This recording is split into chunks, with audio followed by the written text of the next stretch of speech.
Ladies and gentlemen, Michael Stelzner coming to you from my office in beautiful Poway, California with Denise Wakeman of the Blog Squad. Denise, how you doing today? I'm doing great, Mike. Denise it's great to be here. Thank you. Yeah, Denise was in San Diego and we decided to hook up and have a chat, and she agreed to do a little conversation about blogging. So if you're thinking of starting a blog or you've already got a blog, you're going to want to pay attention to the great stuff Denise is going to tell us. Denise, for those people who have quote-unquote missed the opportunity to do a blog, what would you say to them? Is it too late? I would say it's absolutely not too late. It's never too late to get started with blogging, because really a blog is your vehicle for communication. So it doesn't matter that other people are already blogging. Start now. Okay. It's not too late. Absolutely not. So, but there's like hundreds of millions of bloggers out there. Yeah, there are. But why should I start now?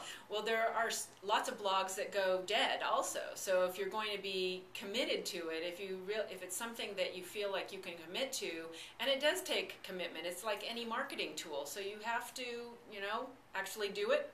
Right. You actually have to blog. You mean I can't just put it up and all of a sudden have all the business I ever want? No, it's not a magic pill. No, it's not a magic pill. It does take some work and commitment, but it can pay off just immensely for you. So it's really about getting started now. Mm-hmm. It's about sharing what you know, your expertise, your passion, how you serve people, how you solve problems of your ideal client, for example. Because, of course, I'm talking here about a business blog, not a journal blog of what you had for dinner or whatever. Sure. But it's never too late to start. Absolutely not. So, Denise, tell me, what kind of stuff can I write about? Whether I'm an old hat who's gotten tired of blogging, or whether I'm a new person who's thinking about starting a blogging, what kinds of articles or topics do you find people respond to? Well, I think that's a great question, first of all, because that's a question and concern that a lot of people have about blogging is, what do I write about? Right. And first and foremost, you write about your expertise. You write about what you know. What do you do all day long in your business? Right. What problems do you solve in your business? What kind of emails do you get from your clients? Right. They're asking you questions all day long, Or that's a great piece of advice, because I just got an email from someone and I responded back and I said, I will answer your email if you agree to let me blog about it, and I'll change your name. And that's going to be the subject of my blog post.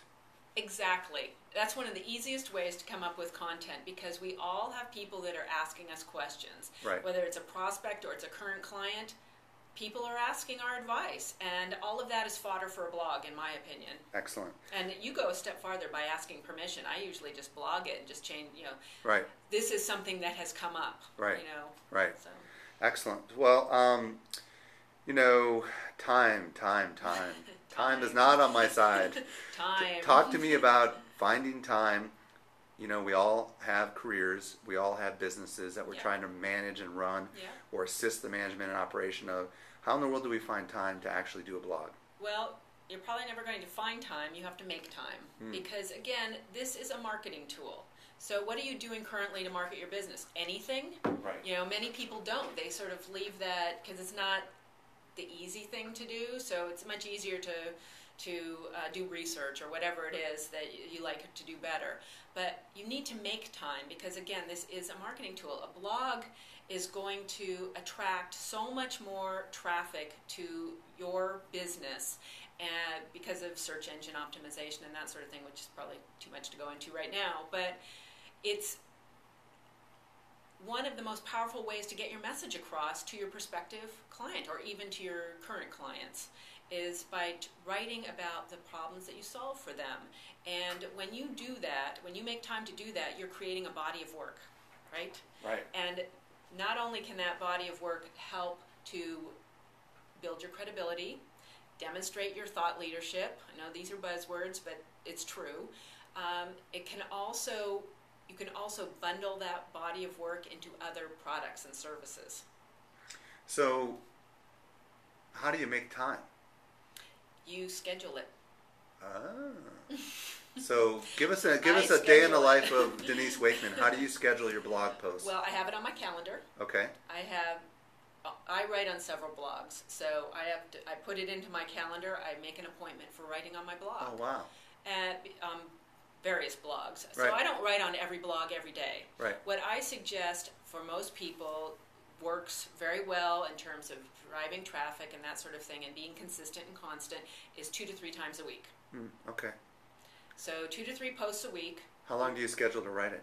About 30 minutes. Interesting. Sometimes it might take a little longer, sometimes a little shorter.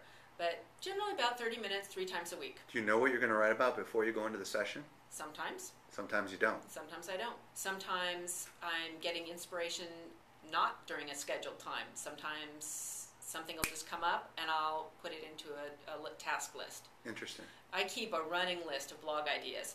90% of them never get written, right. But it's there to fuel me when I need inspiration. That's brilliant. But very often, something comes up in the course of a day that is bloggable. Right. When you start blogging on a regular basis, when you build a habit, you grow blog antennae. Right. And everything becomes a blog post. Gotcha. Right, so you'll start noticing things or you'll see other bloggers talking about stuff and that'll trigger an idea in your mind and then you'll go ahead and talk about it maybe from a different angle or something like that, or you'll cite some of that particular post and add a little bit more to it. Exactly, and what you read when you're doing your research for your business, any professional development books you're reading, all of that is fodder. What do you think about it? How does it apply to your business? How does it apply to your clients? Those kinds of things. Awesome. Also, make sure that you use Google Alerts with your keywords, because that is a phenomenal source of content right there. Excellent. There's probably more than you could ever use. That's great advice, Denise. Talk to us. You and I are both passionate about social media. Kind of tell me, what's the connection between social media and blogs? Well, there's a very strong connection because personally I consider a blog to be part of social media because it is a living, breathing thing that is always evolving. But I think what you're asking is about other social media, like social networking sites like Twitter, Facebook, LinkedIn, that sort of thing. So for me, they are very powerful tools to drive traffic to my blogs because those sites are where I have the chit-chat and get to know people and share tidbits, share a link, whatever, or have little conversations. I mean, in 140 characters, you can't go too deep, right? So for me, the goal is always to bring the people back down to my blog because that's where we can go deep and intimate, where we can go much further into a topic because a blog post can be as long as you want it to be. Have you been able to track what percentage of your traffic comes from social media versus alternatives? I have, not very scientifically, but yes, I do watch my stats, and I would say that my number 2 referral is Twitter at this point. Really? And that's at about 40% of my traffic is coming from Twitter at this point. Wow. And I do automate it in that I use Twitter feed to feed my blog posts to my Twitter stream. Oh, I see. So everything I publish goes out to my Twitter stream. What was that called again? Twitter feed. Twitterfeed.com. So you can somehow go to twitterfeed.com, put your blog in there, and then put your Twitter identity in there, and it will just automatically, when you blog something new, it'll just know it. Yes. And it'll put it out on Twitter. Right, through syndication. That's pretty cool. Yeah. And since I only post, a couple of times a week on each blog, it's not my Twitter friends aren't inundated with just blog posts. That's not the only thing they see from me. And that's important. You don't want to only feed your blog posts. You also want to be conversing and sharing other things that are not self-promotional for this. But definitely I want my blog post to be out there, and if you're writing compelling post titles, headlines, which you would be the king of knowing how to do that, people click on them. Awesome. If there was one thing in about 20 seconds, that the one message you want everybody to take home from today, what would it be about blogs? Blogging is going to attract more traffic and more of your ideal client than any other tool will do online. Awesome. Folks, you're listening to Denise Wakeman of the Blog Squad. Denise, where can they find out more about you? DeniseWakeman.com is sort of my hub for information about me. And your Twitter ID? Denise Wakeman. Awesome. Thank you, Denise. Thank you, Mike.